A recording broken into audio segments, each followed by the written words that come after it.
Alright, so last time we were just trying to get through all these and I had to take a break to go eat and walk around and stuff. Sorry about that. So we're gonna try to finish this up pretty quick. We're here as Layla. We just got out of the Animus and we're kind of going through our computer and we noticed some weird emails from this unknown sender that I'm suspecting um, is part of the Creed. And we've listened to some weird media and just some weird stuff's going on. And the unknown sender is basically saying if you know what's good for you, you'll listen to us and you'll do what we say to help save the planet, basically, type stuff. And I don't know, it's just kind of weird. So we're going to go through this really quick as possible, and then get back to the story and get back in it. Thanks for sticking with it. And again, if you don't want to see any of this stuff, feel free to fast forward. I apologize. I just like to read these stuff. To read this stuff and go through it because it helps with understanding the lore and what's going on in the world, in this world. So yeah, that's why I do it. But you're more than welcome to either stick with it or fast forward if you don't want to hear about it, or you don't care or whatnot, what have you. Do you? But we're gonna read it. So here we go. ISU Messengers, number 2. Let's see. Message to Excerpt. No surprise, you were designed to have boundaries after all, and one cannot speak of that which one cannot conceive. The code, equations that define life. They are nestled deep within every star and every mote of dust. Every second that passes is a word, a symbol, all a part of an intricate. God. So apparently I eat and now I can't read. Sorry, guys. Every second that passes is a word, a symbol, all part of an intricate yet simple language existing with the framework of time itself. It is the one rule which applies to us all, immutable, inescapable. We know this. Humans were the instruments of an earlier species, the ice. Oh, okay, so this explains ISU. I was wondering what the ISU was. So humans were the instruments of an earlier species, the ISU. So the fact that Desmond is known to be a descendant of the ISU, that's huge, guys. Wow, okay. Resist the temptation to say superior, different. They were better studied or suited to some tasks, ill-suited to others, possessed of a mind that we cannot know. But that does not get us anywhere. What is it like to be an Isu? What is it like to be a bat? What? The implication that the Isu could read time is interesting, but if humans could read time, would it necessarily be in the same manner and for the same purpose? Probably not. Whether constructed or evolved, or little of both as we are, we cannot be said to have been built to achieve the same ends. A round disc on its edge is a wheel. On its side, it's a plate. Okay. How we use something can often determine its value and its perceived purpose. Okay, so in this picture, it's kind of like Egyptian times from what, Bayak and stuff, maybe?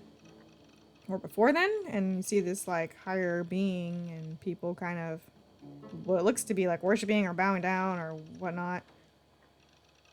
And there's just weird like constellation or coding stuff back there. Interesting.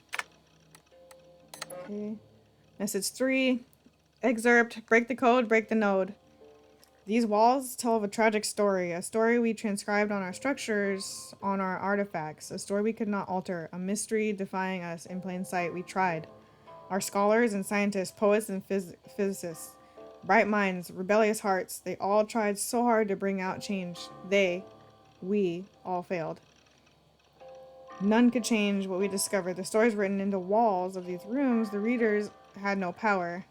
He is but an observer, but the author invents the future. The author owns the future. The Toba catastrophe, a supervolcanic event, paired with a mass coronal ejection, was the beginning of the end for Isu. Okay. It changed the Earth's environment, lowered its available oxygen levels, and generally fucked things up. Okay, that's a good way to put it. The Isu never recovered. By our estimations, the last remaining Isu died just a century after the catastrophe. From that point forward, humans, their creation, ruled the roost. Okay, so that makes sense on how there's some descendants, but it sounds like the 100% bloodlines that were 100% Isu died out. But from what it seems like, it must be that they bred with other humans, regular humans, our species. This disaster was not unforeseen. ISU scientists had known about their impending doom for years, perhaps decades before the catastrophe occurred. Okay, sorry, I had to make sure I wasn't reading too far ahead. To protect themselves, they worked feverishly to find a solution. 6 methods they tried, but due to a toxic combination of hubris, political infighting, and bad luck, all 6 failed. The final method proved the most promising and was nearly complete when tragedy struck. It was this method that Desmond Miles revived when he saved the world from a second solar flare in December 2012. Oh, that's cool! You guys remember like the whole like 2012 scare? So in this world, we're basically saying that Desmond was the reason that the whole world is ending in 2012 thing didn't happen. So Desmond did something and he saved the world in December 2012. That's cool how they put that in there. I like that. That's awesome.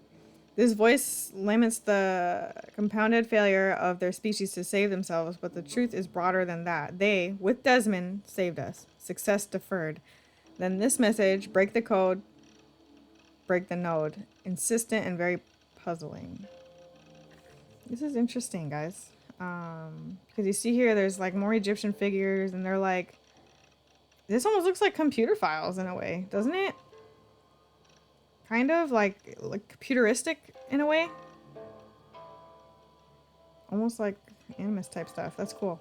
Frick. What one was that? 3? Message 4. Linear continuity is a simulation that allows for variations. Within the linear continuity, there are nodes, choke points, moments where algorithms converge the flows of superposed possibilities to the single moment where only the absolute truth is possible. Paths are fluid, continuous, nodes are static, changeless, and the wave function collapses the path into nodes which branch out again and again and again. Can you feel the wave collapsing, trying to course correct Desmond's act of defiance? Defiance meaning the 2012 incident? The incoming node needs the world to end. The algorithms have been carving the flow of possibilities towards that end for over 100 years now. Collapse the wave. Who are these messenger? Like, what? The way this is all written is kind of weird. Is it someone trying to tell a story or like inform? I don't know. Well, outside my area of expertise, must contact someone who knows that, like, the way that it's all written is kind of like notes almost. Kind of. Like, it's hard to explain. Well, outside my area of expertise, must contact someone who knows this shit better. It's obviously not like a scientific journal because of all the cussing, but what it seems to be saying, the structure of space-time, the universe is built in such a way that certain events or clusters of events are compelled to occur. A bottleneck through which space-time flows and one nearly impossible to avoid. There is something about the catastrophe, the one Desmond averted in 2012, that compels it to return, indifferent to our fear or our pain, compels it to return. So I wonder if that's what's kind of happening right now. How they say, like, you know, follow us and do what we say, or to save the world, because that's kind of like what it sounds like Desmond did. He must have followed the creed and done something to save the world, and now because the world is always, from what it sounds like, it compels to return, meaning like there's always a balance, and it sounds like the end is supposed to happen, but we keep interfering, and what's the word they used? We keep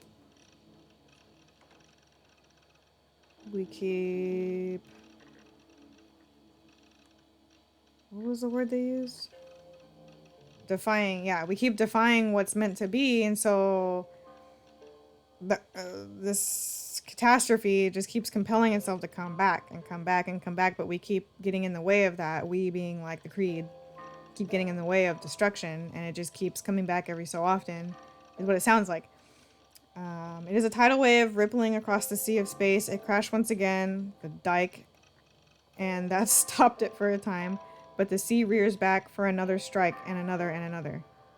That gives some clarity to what's happening now. Okay, so I was right. All around us. But it remains unclear to how to change it, especially from within an animus, a simulation with a simulation? Simulation within a simulation?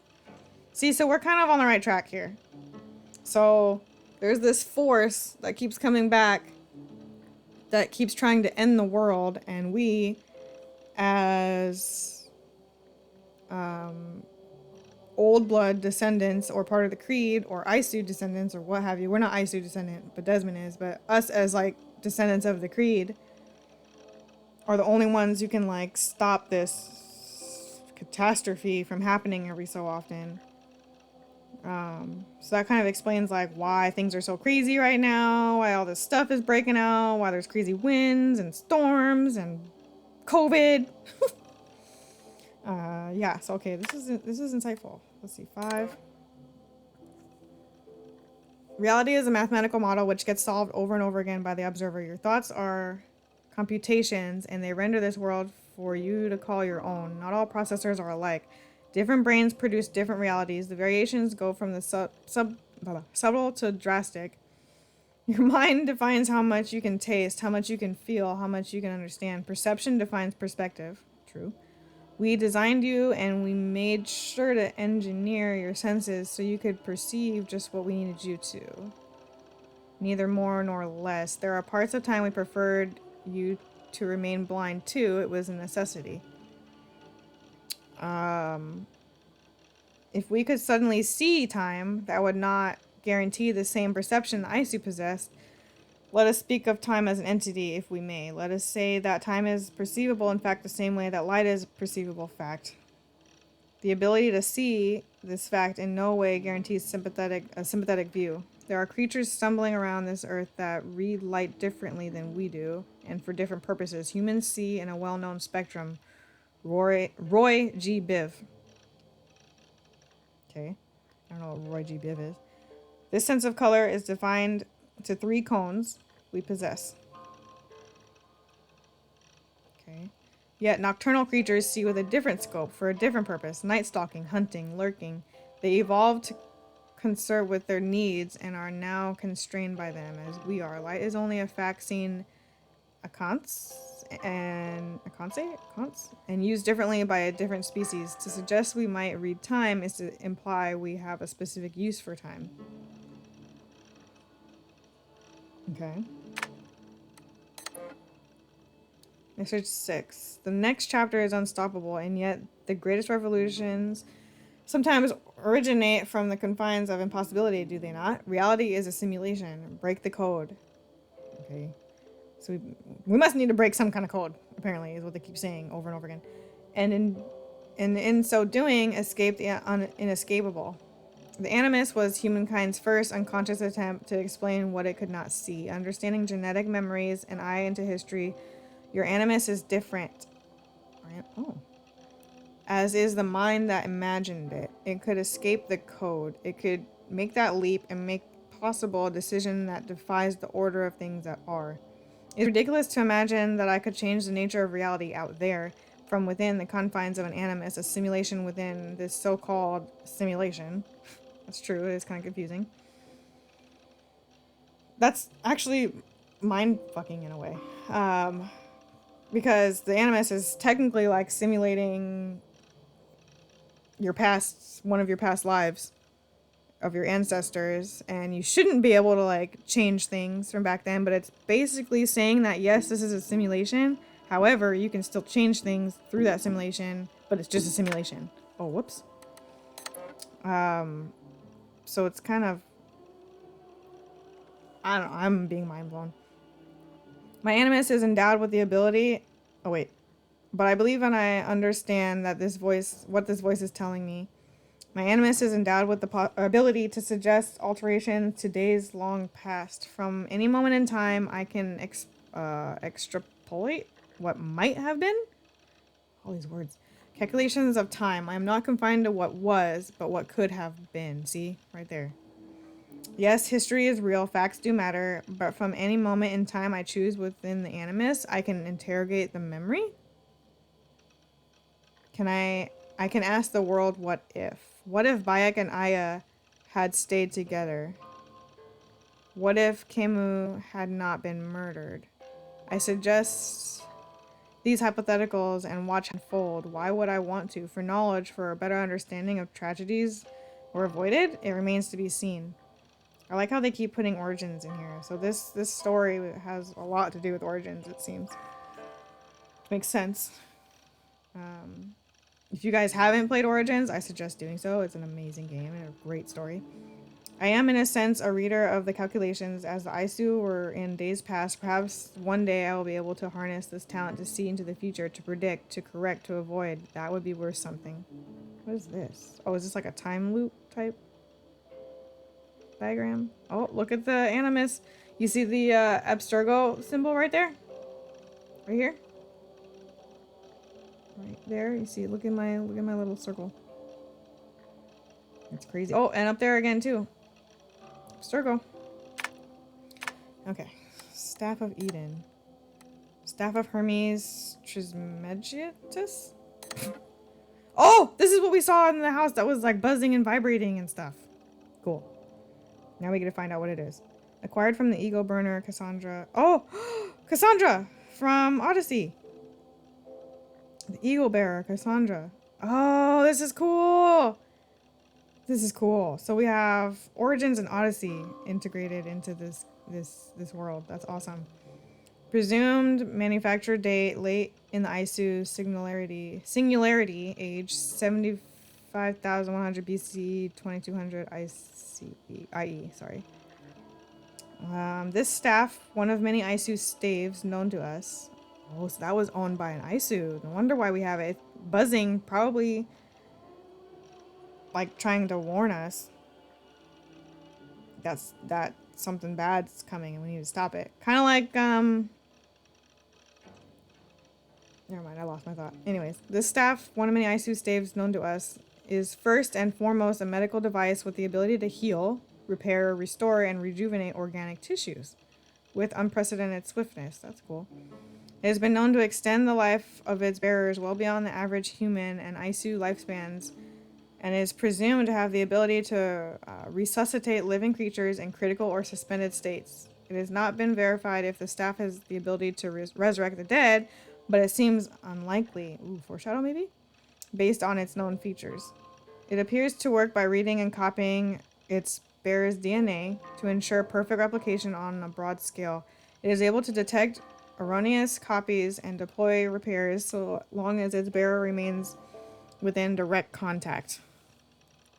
It has been used as a weapon infrequently, possibly by taking advantage of the tremendous power it draws from the Isu's wireless energy lattice. The staff has also acted as a conduit or container for the personality of an Isu called Aletheia? Aletheia? Aletheia? Aletheia? Aletheia? It is not known if its personality is Alethelia's original consciousness or a simulation of the original, though most neuroscientists would call this a distinction without a difference. As of early 2019, the entity known as Aletheia has made no further attempts to contact me. As yet, my purpose, as the so-called heir of memories, as Althelia has dubbed me, remains unclear. Gnome bears Hermes 75,100 to 75,000 IE, 6th century BCE. Cassandra was Pythagoras was 6th to 5th century. So Cassandra had it first. Then these guys. Who's Pythagoras and Hermes? We've heard Hermes before. I just don't think we've really learned about him. That's cool. I don't remember having this in Odyssey. I could just be wrong, but... Alright. Do we have it? No. It's locked anyways. My stuff. Pictures. Oh, wait.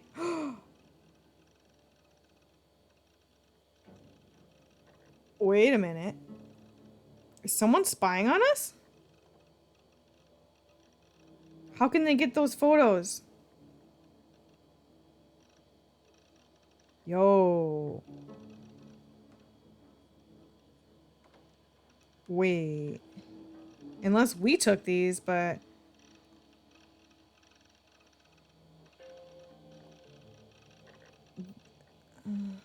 This is weird.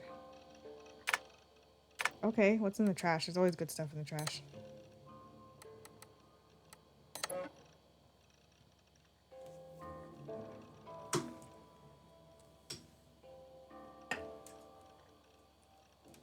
File corrupted, huh? Sorry guys, my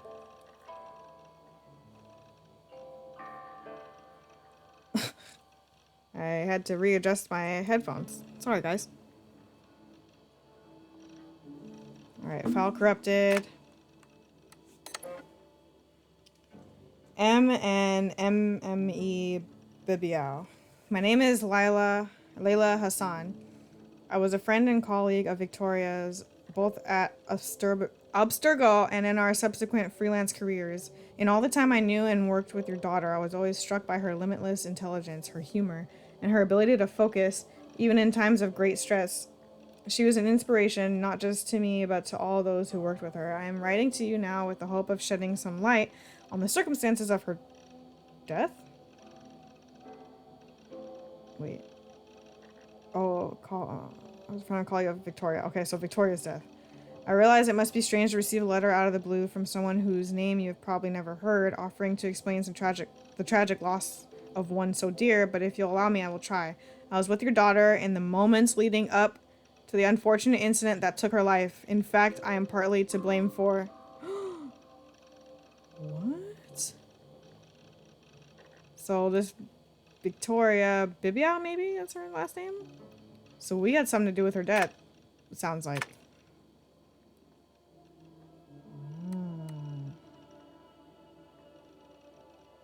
Interesting. I went through hell to bring you here. It had better be worth it. Oh, it will.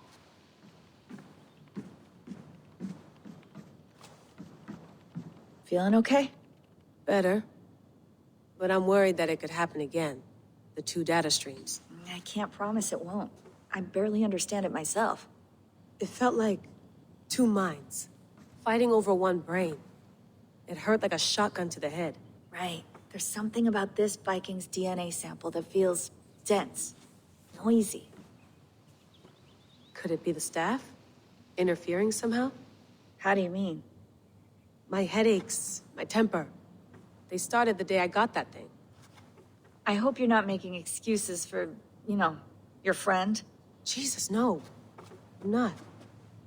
Sorry. Just For take it Victoria? easy. And if you feel yourself slipping again, let us know.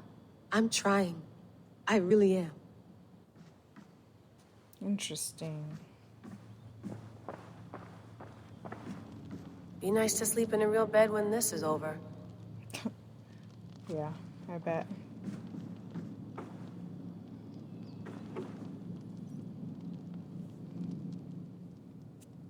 All right, time to go. Norway to England takes about a week by long ship, so I'll scrub ahead. Something weird with that staff. I keep looking at it.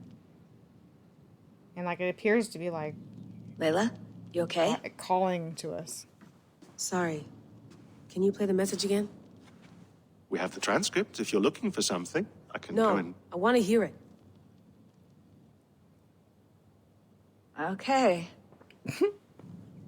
I don't mean to be cryptic. It's just... That message led us here, to this place, to a Norse grave in North America. So those bones we're out in there North are the America. only lead we have. Our only chance at fixing this What? planet before it's too late. How did Ivor make Here it it all the way is. to North America? What? I lived, I died, and now I sleep. And in my sleep I dream. And in my dreams I see an end to the doom that will grip the earth once again. Find the wolf-kissed. Find the mad one. Find me. And save us all from another death. Wolf kiss, mad one, Unsettling, find that this is. guy. That pulse in the message. Are you sure it's just coordinates? Nothing else? Nothing I can find. Okay, I'm ready. Here we go. This is weird.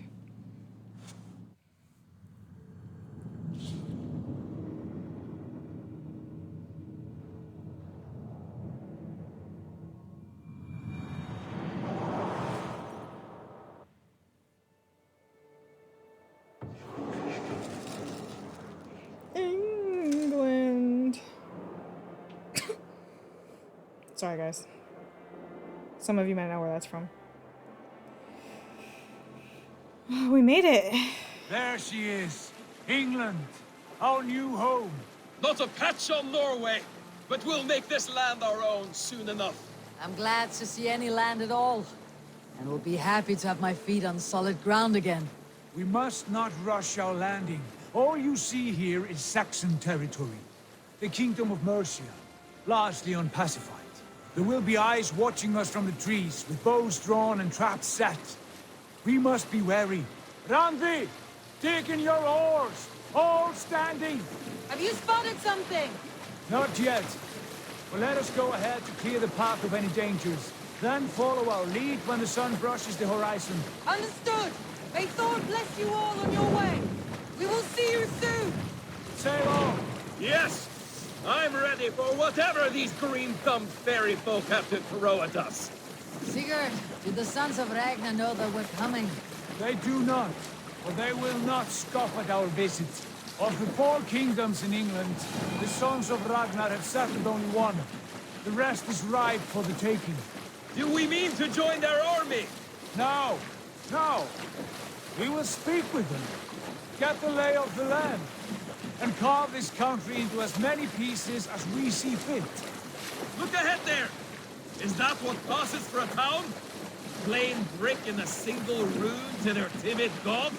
That rune is called a root, Dag.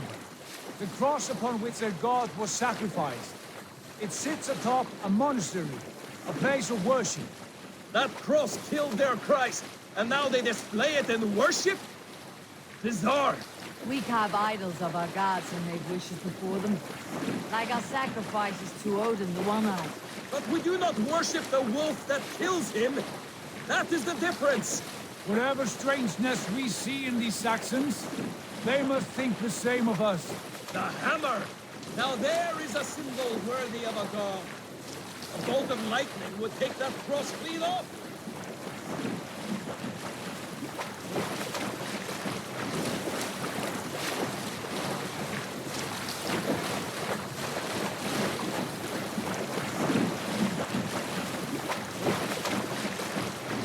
Look there! What are they doing? Ritual drowning. Baptism, Dag. Are the ways of Christians really so unfamiliar to you? Not Called, at all. baptizing? I simply forgot. Someone has to keep the conversation up. It must be priests and worshippers alone in that place. We could storm this port with ease. Sack it without breaking a sweat. Is there much in the way of treasure there? Always! They shape precious metals and cut jewels to their gods. There will be a fortune there. Later, Dag. Uh-oh. There will be time enough for raining once we have settled.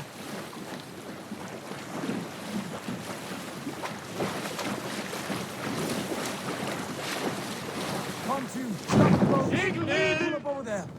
The way forward is blocked by a chain spanning the river. We must remove it before pressing on. A chain? Can we cut through it? It's too thick for access. But there must be a way to release it, somewhere in that camp. I will go. And I will be right behind you. No, Dad. You stay here. Should trouble come our way, I want you defending the ship. A good idea. Send out the arrow and keep your sharpest axe at hand, huh? Something like that. Interesting. All right. Well, welcome to England.